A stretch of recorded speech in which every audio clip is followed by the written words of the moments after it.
బెంగళూరులోని చిన్నస్వామి స్టేడియంలో జరిగిన విజయోత్సవ సభకు రాయల్ ఛాలెంజర్స్ బెంగళూరు నగర పోలీసుల అనుమతి తీసుకోకుండానే ప్రజలను ఆహ్వానించినట్లు కర్ణాటక ప్రభుత్వం తెలిపింది. ఈ మేరకు హైకోర్టుకు ఓ నివేదిక సమర్పించింది. 18 ఏళ్ల తర్వాత ఐపీఎల్ టోర్నీ కైవసం చేసుకోవడంతో ఆర్సీబీ జూన్ 4న చిన్నస్వామి స్టేడియంలో విజయోత్సవ సభ తలపెట్టింది.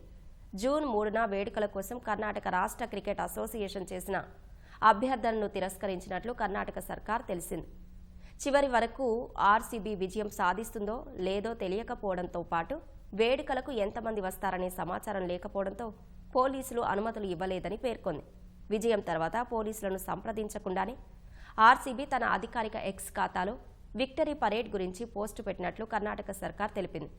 ఉచిత ప్రవేశం అని ప్రకటించడంతో పాటు మరో పోస్టులో కోహ్లీకి సంబంధించిన వీడియోను పంచుకున్నట్లు పేర్కొంది. కోహ్లీ ఈ విజయాన్ని బెంగళూరు నగర ప్రజలు ఆర్సీబీ అభిమానులతో జరుపుకోవాలని పేర్కొన్నట్లు తెలిపింది.